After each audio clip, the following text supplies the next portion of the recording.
Clara estava acostumada à solidão que moldava sua existência naquela pequena aldeia esquecida no fim do Velho Oeste. O vento cortante assobiava entre as rachaduras das cabanas, e o sol se punha rápido sobre as colinas secas, pintando o céu com tons de sangue. Naquele dia difícil, seu passo firme silenciava o murmúrio inquieto da terra enquanto cortava os arbustos à beira do riacho que margeava a comunidade.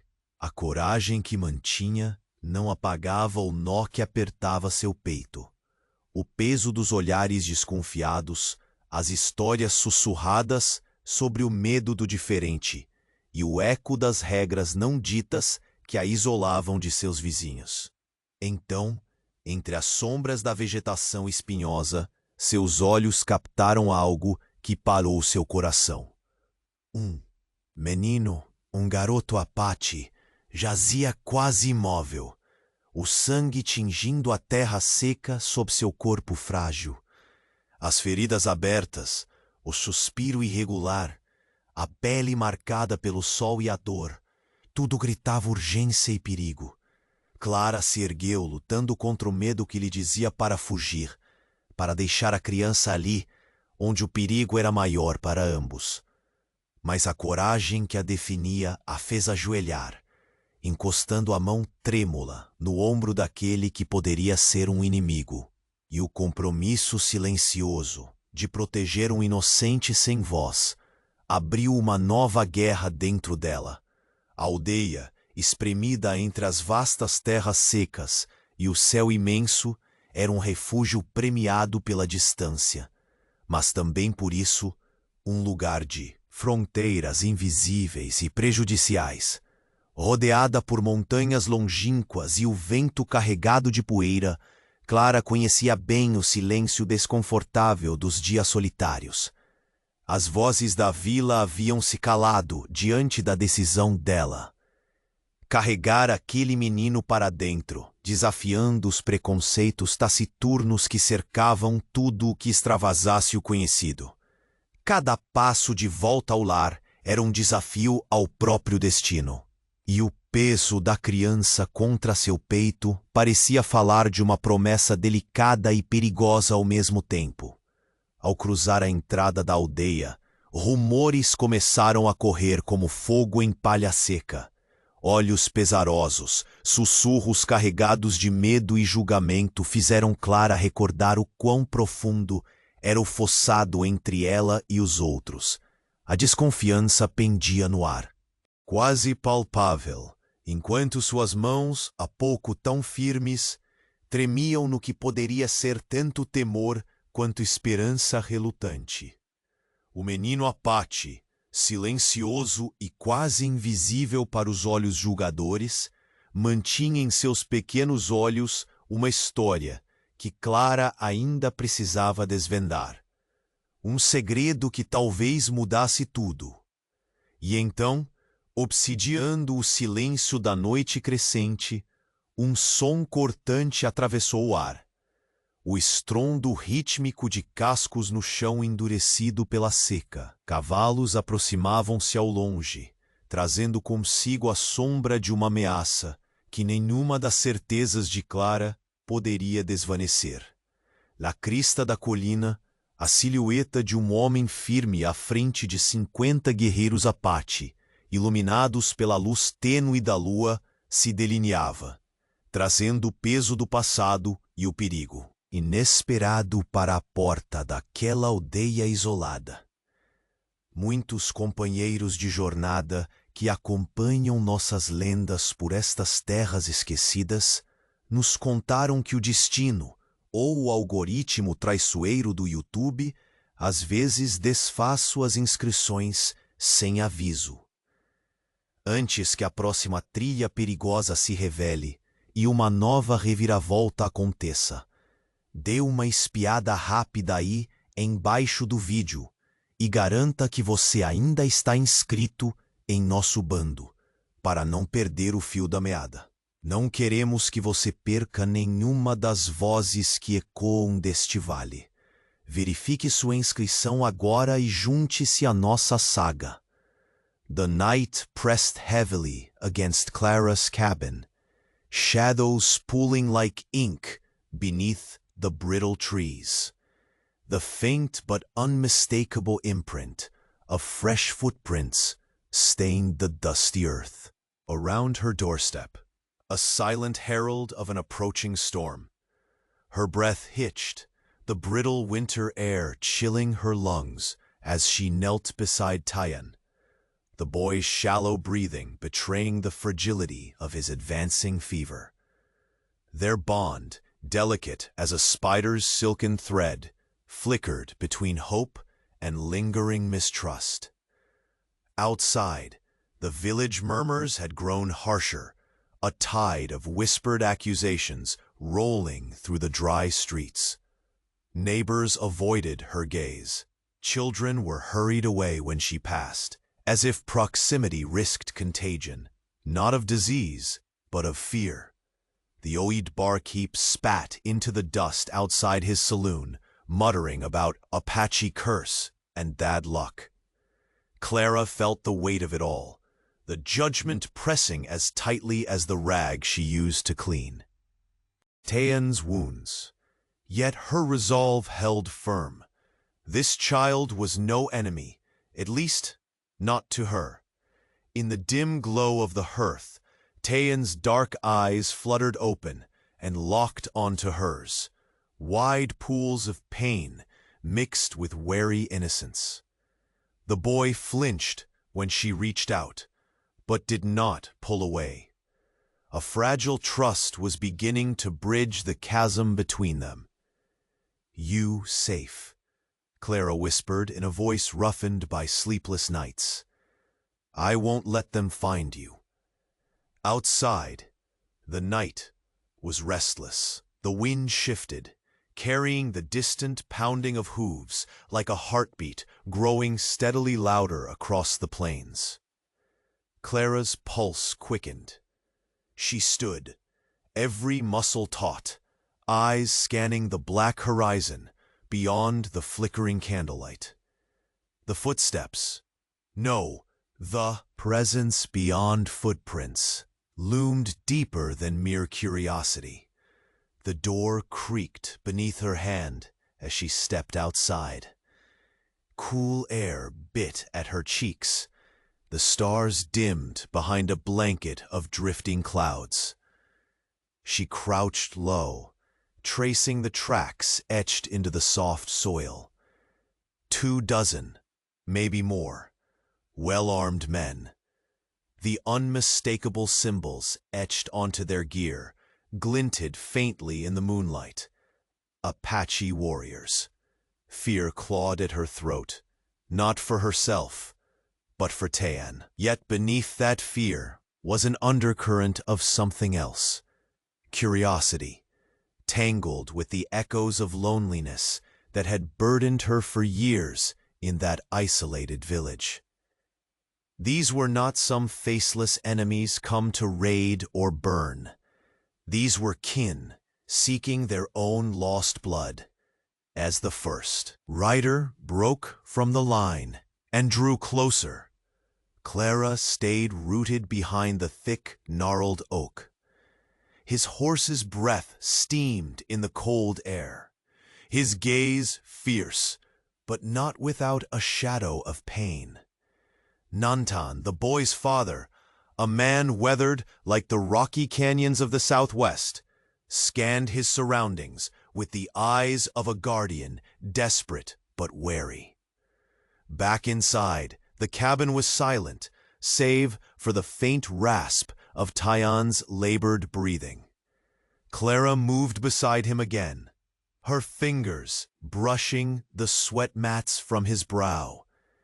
Each drop felt like the precious residue of fragile life clinging to threadbare hope. The boy's small hand twitched in hers, a spark of comfort, or perhaps a warning. Trust was a battlefield in its own right. Outside, the horizon whispered of a gathering storm. The warriors had stopped, forming a wide semicircle in the shadow of the trees that loomed like sentinels. Nantan's voice cut through the stillness, low and resonant. Tayan must come home to heal. He cannot linger here where danger lurks.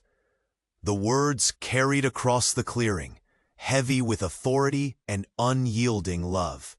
Clara's heart thudded unevenly. She wanted to argue, to beg for more time, but the truth lay bare between them. Tayan's wounds needed the care of his own people, the medicine that only the tribe could give.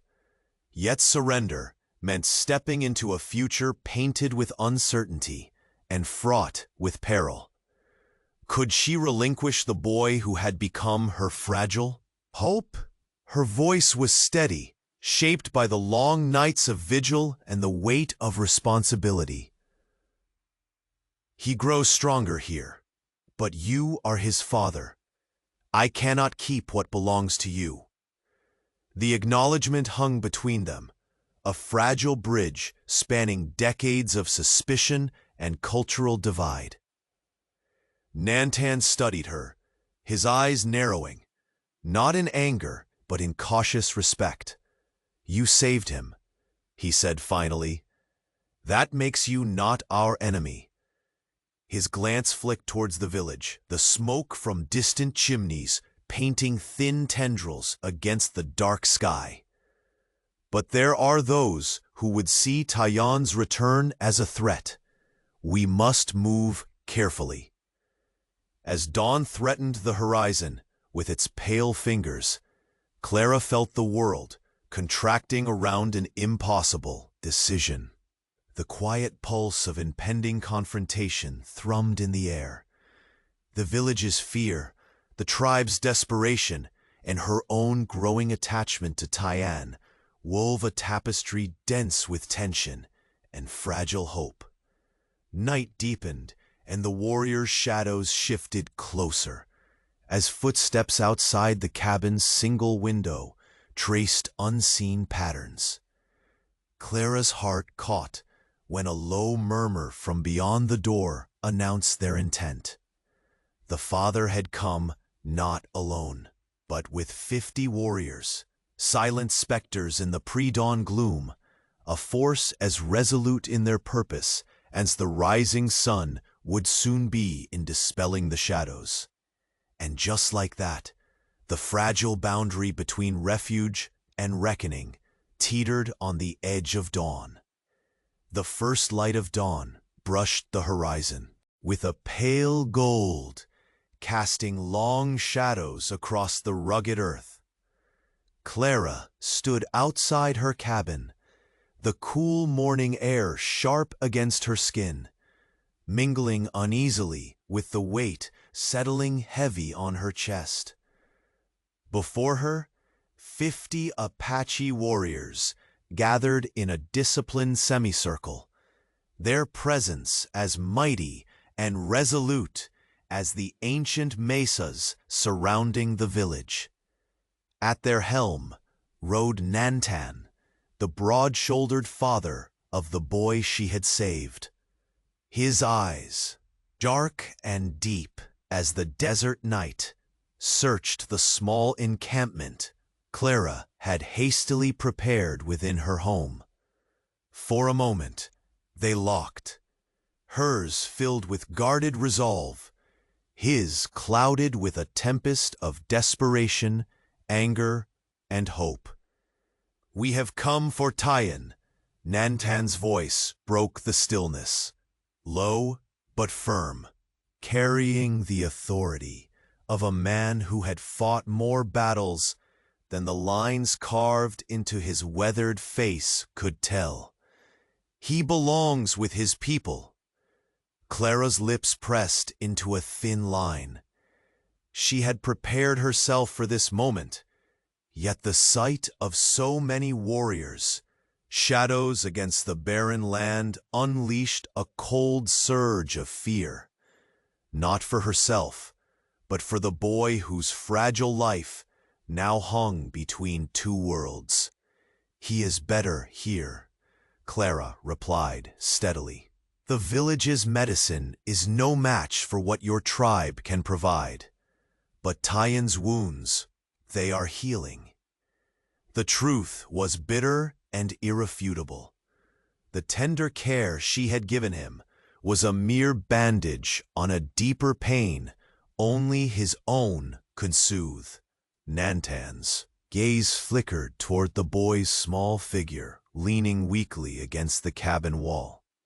Despite the warrior's hardened exterior, his mouth twitched with a faint shadow of relief at seeing his son alive. Yet beneath the relief simmered a current as wild and unyielding as a desert storm. He was wounded in battle, Nantan said, voice laced with an anguish that made Clara's throat tighten. I was not here when it happened. If I had been... He shook his head. Silence filling the space his words could not. Clara stepped slightly forward, hands raised in cautious peace.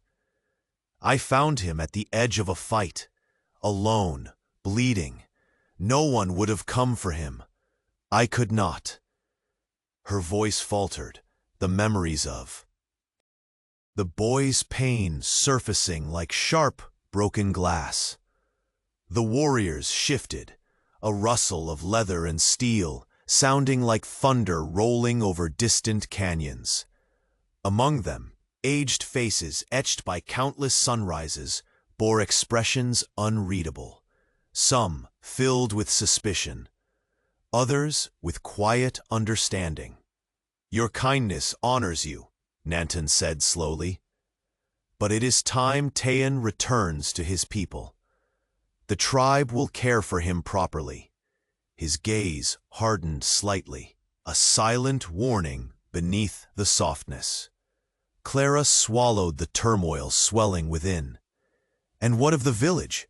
What of the fears your arrival stirs? Her voice was barely above a whisper, yet it cut through the morning air like a lance. They see your warriors as a threat. Bridges between us have been fragile at best. A murmur passed through the gathered men, tension rippling like heat waves over dry earth. One warrior tightened his grip on his spear, eyes narrowing in silent challenge. Nantan lifted a hand, stilling the rising storm. I do not come to burn or claim. I come for my son. But make no mistake, fear breeds conflict. I cannot promise that all in my tribe will welcome your village's presence without anger. Clara's mind raced, caught between the looming threat of violence and the fragile hope that perhaps this day might plant a seed of understanding. She thought of Tyen, his feeble breaths, the dark glaze of pain in his eyes, and the trust born slowly between them.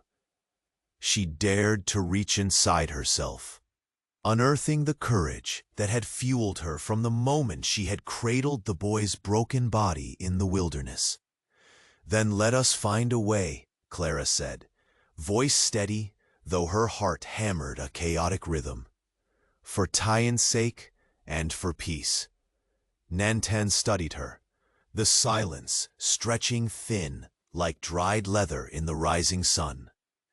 Then, unexpectedly, he nodded, a gesture heavy with solemn promise. From the edge of the circle, a signal passed between warriors, sharp, terse. They prepared to move, the tension coiling thick as rattlesnake before a strike. Clara's gaze flickered toward the open cabin door, where Tyen's pale face peeked through the fluttering curtain. His small hand reached out, trembling but longing. The trust between them, a fragile thread, was about to be tested in the harsh light of morning. Nantan dismounted carefully, the weight of his purpose etched into every deliberate step toward the cabin. Your care saved him, woman. he said more softly, voice carrying an unexpected tenderness. But his healing lies beyond these walls, with his tribe. Clara nodded, swallowing the lump that threatened to choke her. She wanted to demand he stay longer, promise his safety in the village, but she knew the bitter truth beneath hope's fragile veil. Outside, the warriors formed a silent guard, eyes scanning the jagged horizon that stretched like an ocean of dust and stone. The village stirred uneasily as the chilling wind carried whispers of the approaching force and the uncertainty it bore. The fragile balance between refuge and reckoning teetered dangerously. The dawn had brought not peace, but the reckoning of blood ties long strained by fear and solitude. Clara took a deep breath, the sun's first fiery finger breaking over the hills, casting a stark light on the unspoken war between survival and trust. And in that moment, her voice steadied, carrying the truth that would shape what came next. We must be ready, for their arrival is only the beginning. The silhouettes of the 50 warriors stood unmoving beneath the rising sun, a living wall of quiet strength and imminent challenge. The inevitable storm was gathering on the horizon. The sun was sinking behind the jagged horizon, casting long shadows that seemed to merge with the gathering tension between Clara and Nantan. The air was thick with unspoken fears, yet beneath the weight of apprehension, a fragile thread of understanding began to weave itself between them. Clara's gaze bore into the horizon, where distant dust stirred, a silent warning of the approaching warriors. She stepped closer to Nantan, who stood rigid but not unyielding, his face carved from years of battle and loss. Your people fear the village. We fear your arrival, she said softly. But this boy, he is not just a symbol of divisions. He is a chance for something new. Nantan's eyes flickered with a painful honesty. I have lived with the weight of those divisions my whole life, he said, voice low, gravelly. When Tyann was wounded, it broke a part of me, but also my hatred and my pride. He looked down at the pale bundle of flesh, the child they both claimed in different ways.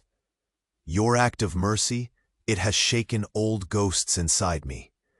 A bitter wind slipped through the trees, carrying the murmurs of the village's fear and the whispered prayers of the tribe.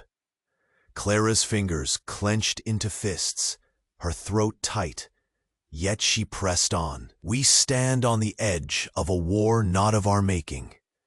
Neither your warriors nor my neighbors wish for bloodshed, but the threat is real. Her voice faltered for the first time, the weight of the village's distrust settling heavy. They are scared. They see 50 warriors and think of war. Nantan's gaze darkened, the lines on his face sharpening. Not all my people will accept Tyann's return. Some anciaos believe the boy must be reclaimed by force, to prove strength, to silence weakness. They see his injury as a dishonor. His words hung like a shadow over the clearing. Clara's breath caught. The fierce protectiveness she had carried for Tyann clashed with the reality of the ancient codes Nantan faced. She swallowed the rising panic. And if they come to take him by force, she asked, voice barely a whisper. There is no guarantee they will not try, Nantan admitted. but neither will I allow that without challenge. His eyes held hers, steady and dark. I have fought for my son. I will fight for his future. Between them blossomed a wounded hope, fragile yet unyielding. Clara stepped back, studying the horizon where the first signs of movement had begun to stir. 50 warriors, silent, watchful, cast long shadows beneath the sickly light of dawn. Nantan's words came low and certain. Your compassion saved Tyan's life. That will not be forgotten. But you must understand. There are forces within my tribe who believe the boy's survival depends on severing ties to the past. Clara's lips pressed tightly, the thought of enemies hidden within Nantan's own bloodline chilling her. Then we must be ready, she said, with bitter steadiness. Not just for your warrior's arrival, but for what waits beneath the surface. A sudden rustle in the underbrush made them both turn sharply. From the shadowed edges, a few warriors stepped forward, their faces hard, eyes fierce yet calculating. Their stances spoke of warriors, prepared not only for battle, but for the heavy costs that choice demanded. One of them, a silver-haired man with a scar slicing down his cheek, voiced the unvoiced tension. Tyan's return should unite us all. It will if the village does not stand in our way. But those who harbor fear and suspicion. He let the sentence hang like a viper's coil. Clara's jaw tightened. They fear because they do not understand. I only ask for a chance to show them there can be peace. The old warrior's glare softened for a fraction. Words are fragile shields. Strength will test the will of both tribes. Nantan nodded in agreement, stepping between Clara and his men. I do not seek a battle. I seek my son's healing and a future that none imagined possible. His voice grew heavy with reluctant hope. But be warned, some anciaos plan to seize Tyan, to prove we remain fierce and unbroken. Clara's fingers brushed the worn leather at her side. A reminder of her isolation and the hard-fought peace with herself. Then we must stand against them together, she murmured. A long silence settled as the wind carried faint cries from the village behind Clara's back, fear clutching the hearts of those who watched the growing encampment. Nantan's gaze flicked toward the cabin where Tyan lay, fragile and unaware of the gathering storm. Your courage has changed more than this boy's fate, he said quietly. It may yet change the fate of us all. As the first streaks of light sliced the sky, the warriors tightened their formation, a living wall prepared to shield or strike. The look between Clara and Nantan held the unspoken truth. They walked a precipice between peace and chaos. Behind them, shadows whispered of an imminent fracture within the tribe itself. Dissidents ready to ignite conflict, to seize Tyan by force. Clara swallowed hard, the knot of anxiety and resolve tightening in her chest. The fight for the boy's future had only just begun, and the dawn was already cracking with the promise of a storm, not just of warriors, but of families torn by fierce, hidden divides. The fragile hope tethering Clara, Nantan, and the boy trembled against the gathering tempest. And in the growing light, Clara realized not all ancients would accept the boy's return peacefully. A radical faction was already moving, prepared to claim him by force. The fragile balance shattered quietly beneath the rising sun. Clara moved cautiously toward the outskirts of the Apache camp, the dawn a pale wash of light against the dusty landscape. The morning air hung heavy with tension, the kind that stiffened muscles and sharpened every sense. The warriors gathered in tight clusters, faces unreadable beneath weathered brows, weapons resting close, but not yet raised. She felt the weight of their presence like a living pulse, a force she could neither outrun nor ignore. Her footsteps, muffled in the loose sand, led her to a narrow path where the tribe's campfires flickered weakly. There, beside the embers, stood Tana, Nantan's sister, a slender woman with eyes that held both fierce wisdom and gentle hope. Her voice rose quietly above the murmurs of the tribe, weaving words that challenged the cold, hard lines of doubt etched across those assembled.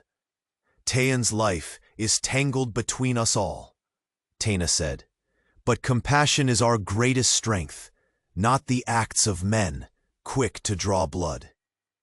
Her gaze settled on Clara, steady and inviting. You carry a courage rare among settlers.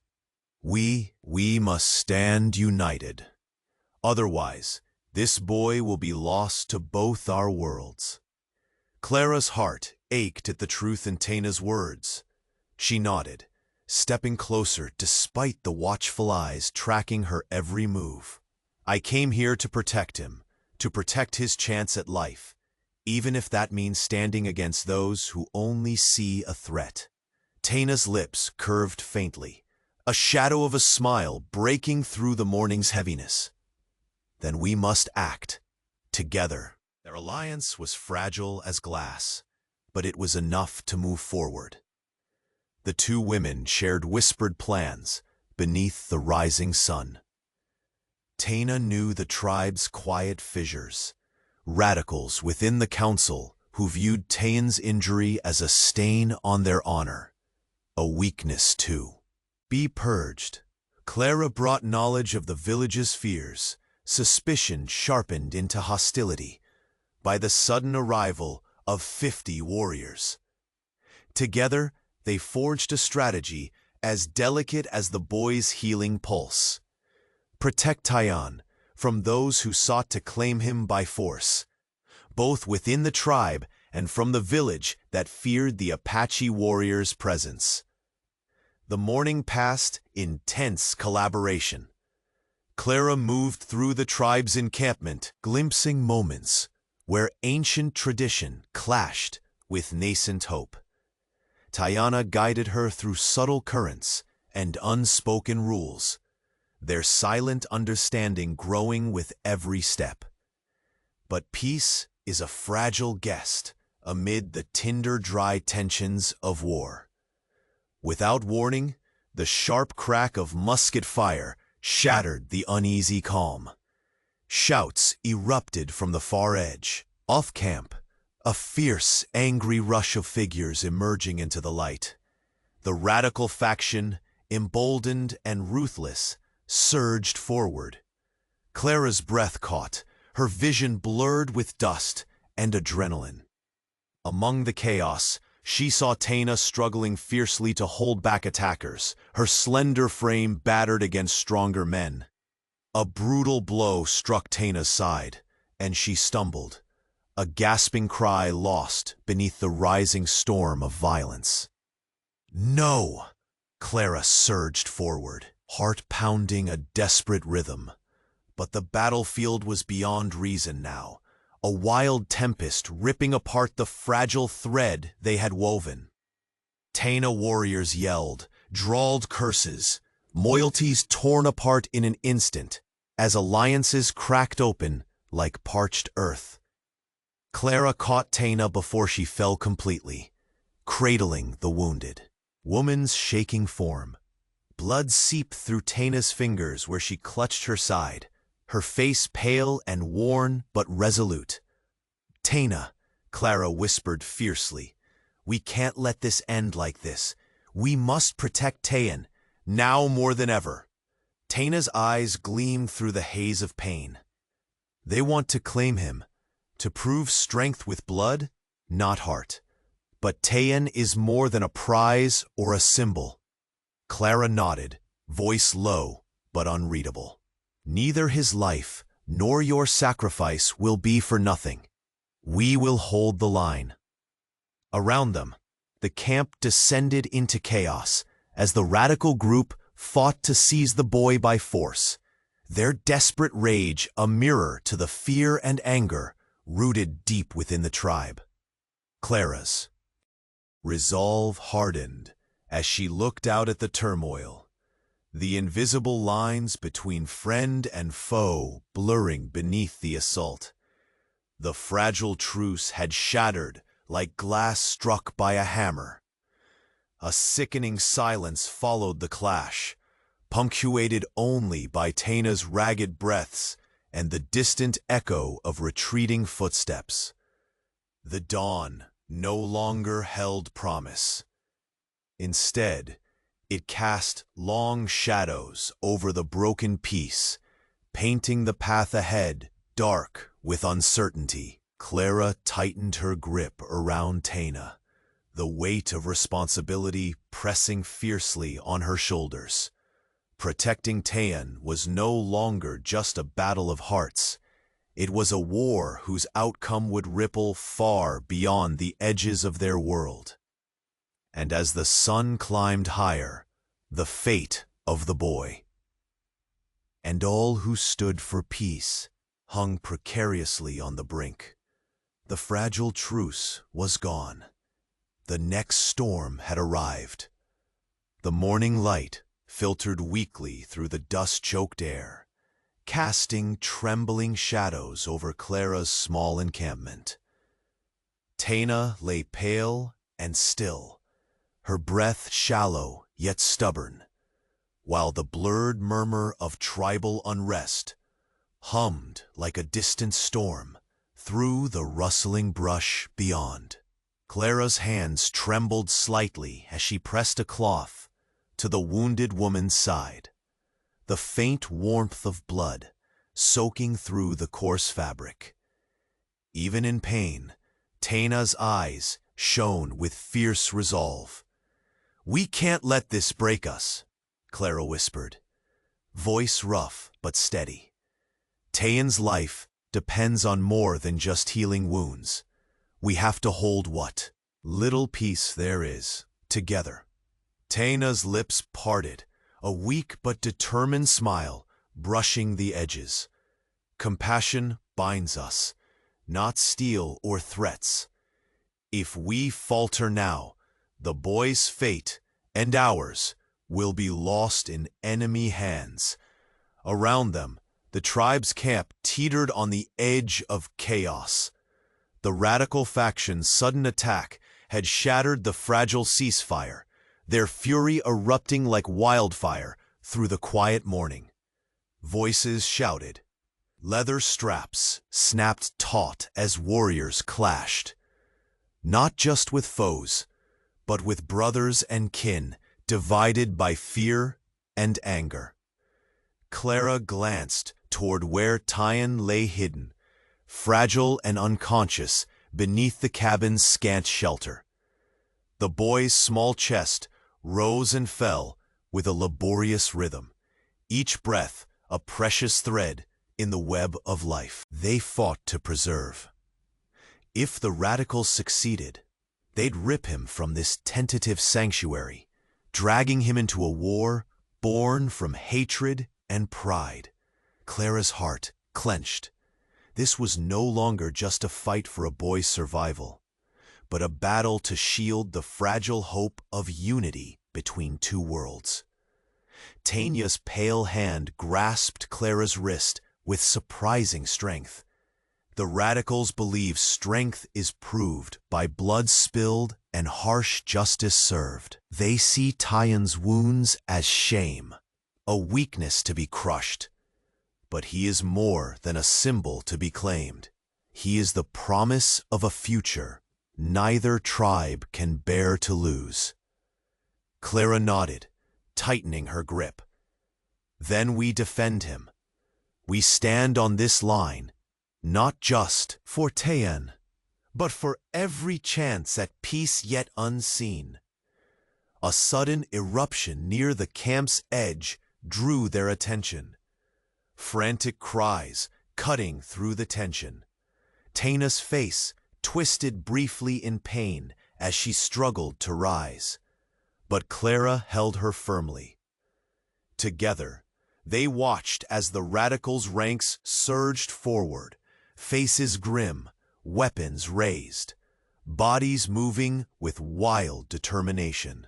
The air smelled sharp, smoke mixed with sweat and dust, and the quiet embers of truce lay trampled beneath boots. Clara's resolve blazed hotter than fear. She stepped forward, shouting to calm the loyal warriors gathering to protect Tyen and their fragile alliance. "Hold! Remember what we fight for!" Some warriors faltered, but many steadied, rallying behind Taina's indomitable spirit and Clara's unexpected courage. The camp became a battlefield, not of open fields and clashing swords, but of fractured brotherhoods and the desperate will to protect innocence. The ground trembled beneath the stamping feet, and the air echoed with cries of defiance and desperation. As dust and harsh cries mingled, Clara saw Taina struck hard, staggering as blood bloomed across her side. Panic clawed at her throat, but she held Taina upright, whispering words of strength against the violent tide. "Hold fast. This can't break us." Around them, the tide of anger crashed and recoiled, and slowly, teetering on the knife edge of ruin, a semblance of order took shape. The radicals pulled back, their fury undiminished, but denied the prize they sought. The air hung heavy with exhaustion, pain, and a fragile thread of hope. Taina's breath came harder now, her usual fierce fire dimmed but unbroken.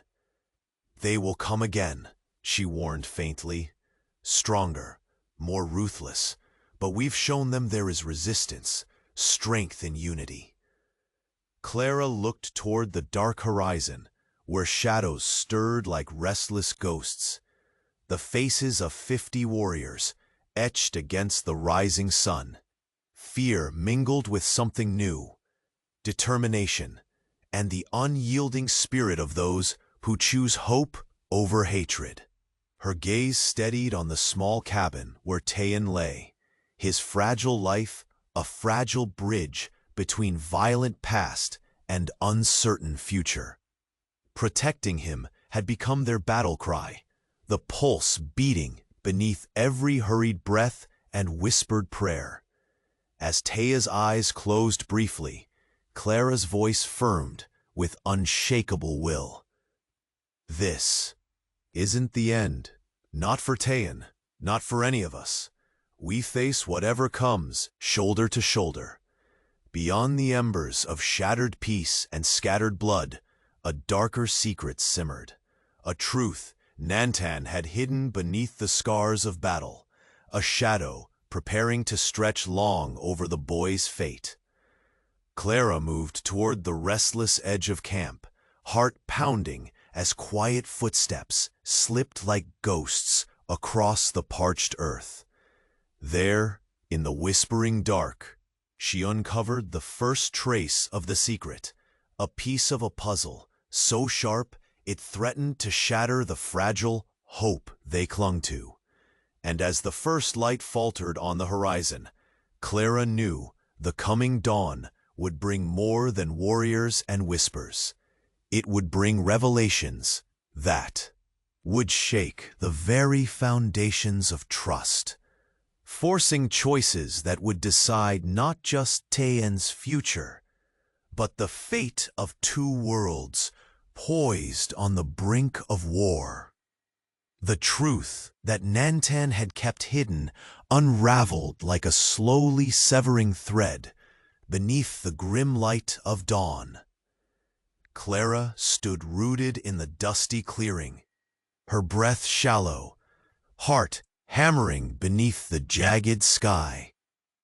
The boy, Taeyen, was not merely a casualty of distant skirmishes as she had believed, but rather an unwilling pawn caught in the cruel web of a tribal conspiracy. Nantan's voice had confessed it all under the weight of the night's silence. Factions within the Apache sought to use Taeyen's wounds and fragile life as a weapon in a power struggle that threatened to rend not only their tribe, but the bond Clara had painstakingly woven. The camp around them lay hushed, but trembling beneath the gathering sun. 50 warriors clustered on the cusp of decisions that could shatter fragile hopes or forge new alliances.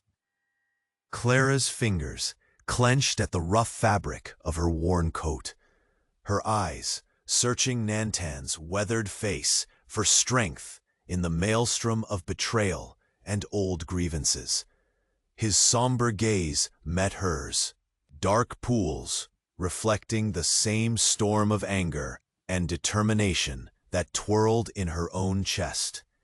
He was targeted from within, Nantan said, voice heavy with bitter resignation.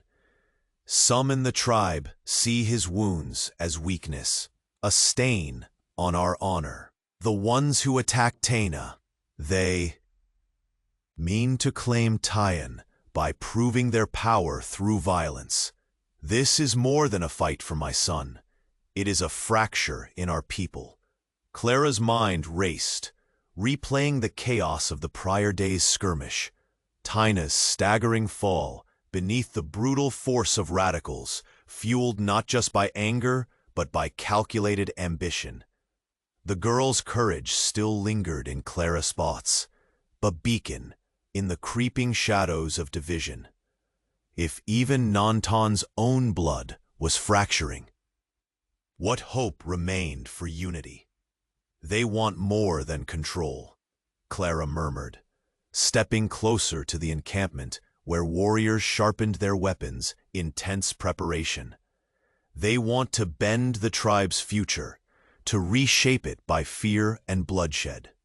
Nantan's lips tightened, and if we do not stop them, soon it will not be Taeyen alone they claim, but everything we stand for. His hand brushed the air, a gesture both warning and plea. Clara, your courage risks everything in this place, but we must stand against them. Together.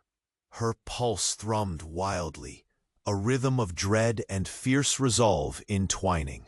She thought of the village, once filled with suspicion and fear, now forced to grapple with a storm far greater than whispers or rumors. This was a battle born from wounds unseen, where every choice poised on a knife's edge. I cannot let him be a pawn, nor a casualty, Clara said quietly. But we will face enemies inside and out, with no promises but this: I will not abandon Taeyen. Nantan nodded, the creases deepening on his weathered face as the pale light crept across the soil. Around them, the warriors shifted uneasily, the echo of unsaid fears like dry leaves rattling underfoot. Suddenly, a distant drumbeat rose, a summons woven with tension, a call to arms that echoed through the canyon walls. The 50 warriors, once a silent shadow, now stood like an advancing storm, their footsteps stirring dust in measured crescendos. Nanton mounted, reins firm, eyes locking briefly with Clara's. In that look bloomed a fragile understanding forged from equal parts desperation and hope. The daunting figure of the 50 warriors framed the horizon, their presence both a shield and a threat. Clara could feel the charged air, electric with anticipation. The time for fragile words was past. The moment had come to confront the looming war poised to cleave their worlds apart. As dawn's first light bled over the edge of the hills, Clara steadied herself, the weight of the coming battle pressing into her bones. The son she had saved was no longer simply a boy in need of care. He was a symbol wrapped in danger, caught between fierce loyalty and fractured trust. The warrior's eyes held a silent promise of protection, of reckoning, of the fierce clash yet to come. Clara's voice broke the quiet before the storm, steady and clear as a blade drawn in the wind. We stand at the brink. The coming hours will test the bonds we forged in blood and courage. And with that, the silhouettes of the 50 Apache warriors surged forward beneath the pale sky, as the first fiery glimmers of a war unspoken thundered toward them. The moment of final reckoning was upon them. The clash echoed through the dusty air, a crescendo of harsh cries and desperate shouts beneath the unforgiving dawn. Clara stood with Taina slumped weakly in her arms, the blood seeping through the fabric at her side, painting the morning in raw hues of sacrifice. Around them, the camp erupted, fractured loyalties ripping through what little peace had been forged. The radicals' assault had shattered the fragile alliance, leaving the tribe torn asunder. Taina's breath came shallow but stubborn. Her eyes, fierce even in pain, met Clara's with a spark of unyielding resolve. They want to claim him not as a child, but as a symbol, to spill blood for honor that no longer belongs to the innocent. Clara's fingers tightened around Taina's wrist, the weight of their joined purpose anchoring her. Then we hold the line. For Tayan's life, and for the hope of something better. The dust thickened with heated breaths, and the scent of earth disturbed by many feet. Warriors on both sides, once brothers, now faced each other across invisible battle lines, drawn from fear and old wounds. The air quivered with tension, every glance a silent challenge. From the shadows, the radicals pressed their advantage, ruthless and driven by brutal conviction. Taina struggled to stay upright, her strength waning beneath the relentless surge. Clara's heart pounded deafeningly, the taste of desperation bitter on her tongue. She caught Taina as the woman faltered beneath a savage blow, cradling her trembling form as the world around them threatened to unravel. "We cannot let them win," Clara whispered fiercely. "Not now, not ever." Taina's faint smile trembled on her lips, a fragile flicker amid the chaos. "Compassion is our shield. Steel and blood cannot define us." Around them, the camp convulsed, loyalties splintering, voices raised in both fury and pleading. The radicals' cries blended with those desperate to protect what little peace remained. The boy, Tayan, lay protected within Clara's cabin, unaware yet of the storm raging just beyond its fragile walls. Clara's eyes darted to the doorway, where a faint curtain fluttered in the morning breeze. She imagined the boy's tiny chest rising and falling, his breath a precious thread in the fragile weave of survival. The stakes had become unbearably clear. This was no longer simply a rescue, but a reckoning between worlds. As the radicals surged once more, the loyal warriors countered with cries steady and strong. The pounding of boots formed a relentless rhythm, a desperate heartbeat echoing the fragile hope that still anchored the camp. Clara pushed through the tumult, shouting commands, urging calm and courage alike. "Hold fast, for Teon, our future." Slowly, the tide faltered. The radicals pulled back, vanishing into the swirling dust as quickly as they had emerged, leaving a silence heavy with wounds fresh and unhealed. Taina's breaths came ragged, but she clung fiercely to life, her spirit undimmed. Clara lowered her voice, steady despite the storm. "This is only the beginning. They will not rest." Taina nodded weakly, her hand brushing Clara's with a silent vow. "We stand not just for one child, but for a chance to heal all that has been broken." In the fragile aftermath, Clara surveyed the broken camp, the scattered weapons, the wounded faces, and the cold weight of uncertainty settling like a shroud. The dream of unity had fractured, but a stubborn flame endured. They would face what came next, together, however battered.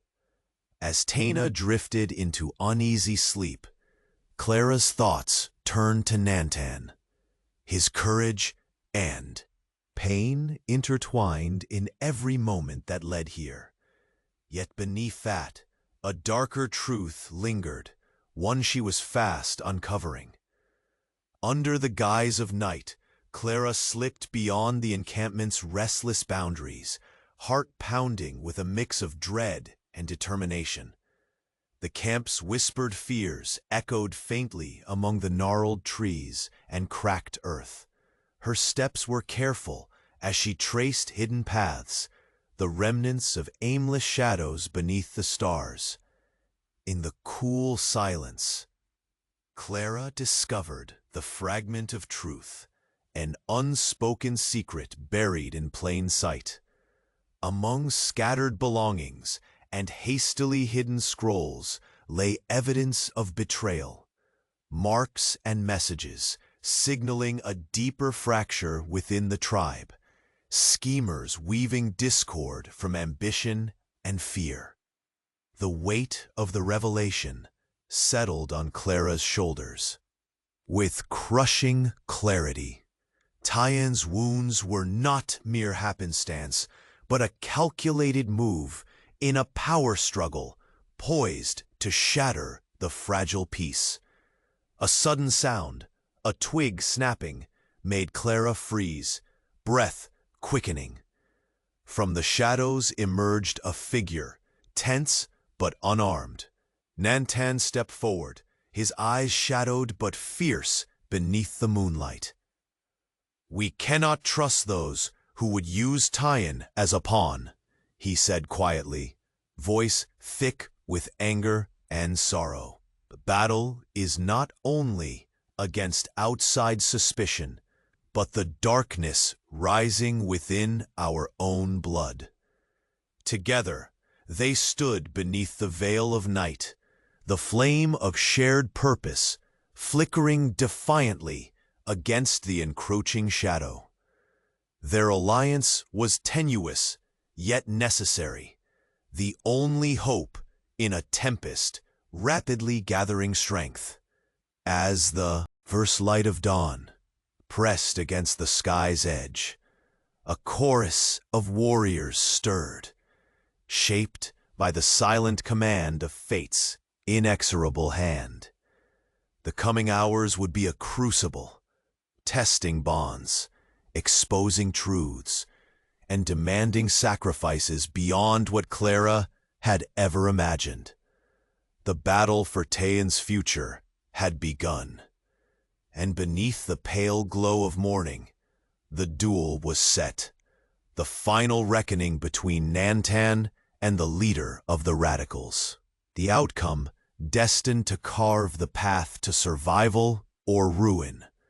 The sun rose slowly over the rugged horizon, spilling golden light across the quieted camp. Clara stood beside Nantan, their gazes locked, not just in silent understanding, but in the weighty acceptance of a journey that had brought them here, at the brink of a new beginning. Around them, the remnants of the night's battle lay scattered. Crushed campfires, torn banners, and a tentative peace emerging from ashes. Nantan's voice broke the fragile stillness. We have fought not only for Tayan's survival, but for the future of both our peoples. Clara nodded. It is time for wounds to heal, within the boy and between us all. Her eyes flicked softly toward the cabin, where Tayan rested, fragile but steady in his rising strength. The past days had carved deep scars, betrayal lurking in shadows, radicals who sought power through violence, and a tribe divided by fear and legacy. Yet now, with the radicals defeated or retreating, the true battle shifted. It was no longer a war of swords and spears, but a battle to reclaim trust and forge unity where old grudges festered. Nantan looked to his warriors, their fierce eyes softened by exhaustion and hope. My people have recognized your courage, Clara. You have risked much, more than any outsider could have expected, to protect my son and our way of life. You have become part of this family. Clara's breath caught, the weight of his words settling deep in her chest. For so long, she had walked the thin line between belonging and exile. Now those days of solitude seemed to fold behind her, replaced by a fragile bond she had dared to hope for, but never fully believed in. Taina, though still weak from her wounds, offered a faint smile. From her resting place, her voice, though soft, carried the strength of one who knew the costs of peace. Let this be the dawn of something greater. Tayan's life is a promise, an acknowledgement that compassion can bridge worlds torn apart by blood and fear. Clara stepped closer to Nantan. What comes now? How do we protect this fragile hope from the scars of our past? Nantan's eyes reflected something ancient, tempered by pain and wisdom. We walk forward with honesty and strength. The radicals may still whisper in dark corners, but our families have seen what kindness and courage can yield. They will learn, as we have, that survival is not just about the sword, but about the ties we choose to weave.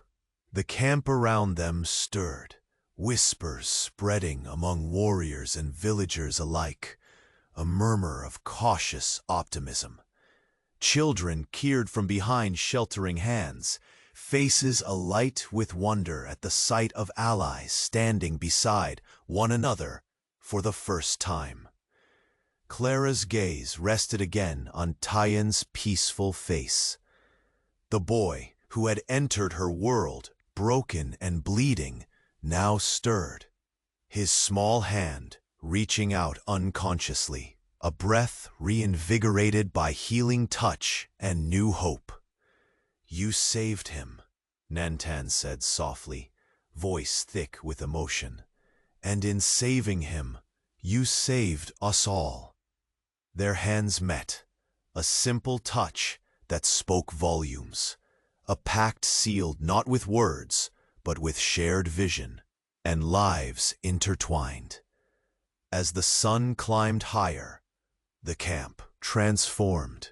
Fires rekindled with gentle flames. Stories began weaving through the dusty air, and enemies became neighbors under the vast, watchful sky. Clara looked out toward the barren peaks that framed their home. The journey ahead was uncertain, yes, but it was theirs to walk together. The boy, the warrior, the healer, the village, they were no longer separate. They were family. And as the wind whispered softly through the trees, carrying away the last strains of conflict, the dawn offered not just light, but a promise that from the fractures of fear and division could rise a future forged in understanding, respect, and the enduring strength of hope. The long road from darkness to dawn was complete. At last, the valley held peace.